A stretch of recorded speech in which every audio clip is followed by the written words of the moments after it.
Hello and welcome to the Minimum Competence episode for Tuesday, February 28th, 2023. I'm your host for today, Andrew Leahy, a tax and technology attorney from New Jersey.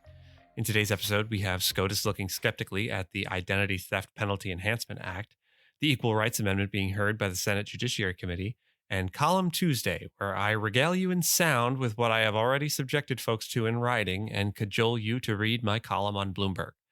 Let's strap in and blast off to Planet Legal News.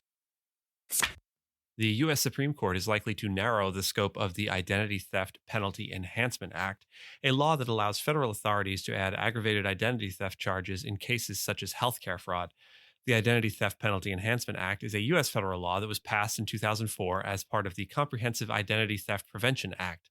The law makes it a crime to knowingly transfer, possess, or use a means of identification of another person without lawful authority during and in relation to certain other felony crimes. The Act also provides for enhanced penalties for identity theft when it is committed in connection with other crimes, such as terrorism or drug trafficking. In particular, the law imposes a mandatory 2-year prison sentence for aggravated identity theft, which is the use of another person's identity during the commission of a felony. The law's primary aim is to deter identity theft and to protect consumers from the negative consequences of identity theft, such as financial loss, damage to credit scores, and loss of privacy. During arguments at the Supreme Court this week, several justices expressed concern that the law is too broad and could trap innocent people. The case itself centers around David Dubin, who was charged with healthcare fraud for overbilling Medicaid and convicted of aggravated identity theft for using a patient's name in submitting the fraudulent bill. Dubin argues that the term use in the statute was interpreted too broadly by the U.S. Court of Appeals for the Fifth Circuit. The Equal Rights Amendment is set to be heard by the Senate Judiciary Committee, with the Federal Appeals Court also preparing to rule on the controversy over the ERA. The amendment guarantees equal treatment under the law on the basis of sex, which ERA supporters say would compel states and federal agencies to revisit policies affecting women. The ERA has been in legal limbo since Virginia became the 38th state to approve it 4 decades after Congress set the deadline for ratification by states. There is disagreement among ERA supporters as to whether Congress, the courts, or the executive branch could provide the best way forward. Democrats would need 60 votes to overcome the filibuster in the Senate, but have only a handful of Republicans to join the 51 senators who caucus with them. Republicans largely oppose the ERA, while ERA supporters are suing to challenge the validity of the deadline set by Congress. New documents have been revealed as part of Dominion Voting Systems' $1.6 billion lawsuit against Fox News, which claims the network deliberately spread false information during the 2020 U.S. presidential election. The papers allege that Fox News chair Rupert Murdoch said Sean Hannity, Jeanine Pirro, Maria Bartiromo, and former host Lou Dobbs promoted falsehoods about the presidential election being stolen. Murdoch admitted in a deposition that some of his top hosts were pushing election lies to his audience, but rejected that Fox News as an entity endorsed former President Donald Trump's election lies. The documents also suggest that the business model of Fox News is not based on informing its audience, but rather on feeding them content that keeps them happy and watching. The network rejected the allegations, saying that they violated the First Amendment. And hey, look, it's my column. So some billionaires are using Roth IRAs to avoid paying taxes on billions of dollars in appreciation.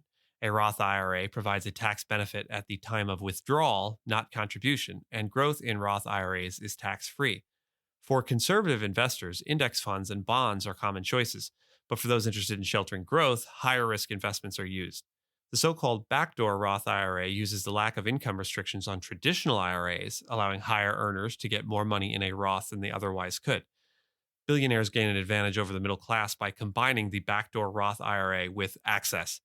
If you can obtain preferential treatment in purchasing shares of a company for pennies or less using your retirement account, you can obtain huge swaths of startups at the ground floor and bet on one or more of them taking off.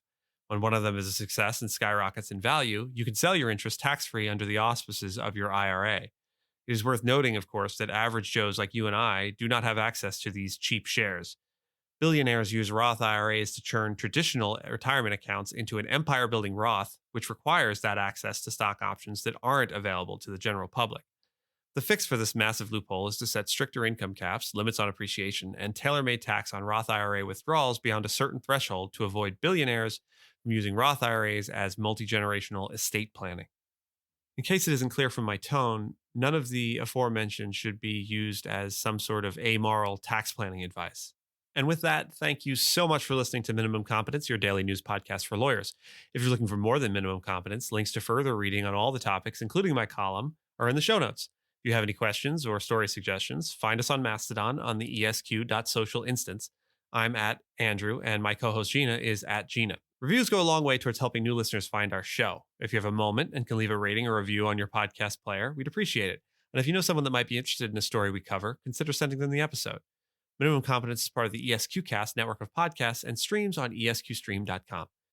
We'll see you back here tomorrow, and until then, pay your taxes and eat your vegetables. Maybe take a walk. Make sure you're drinking enough water. You'll be okay.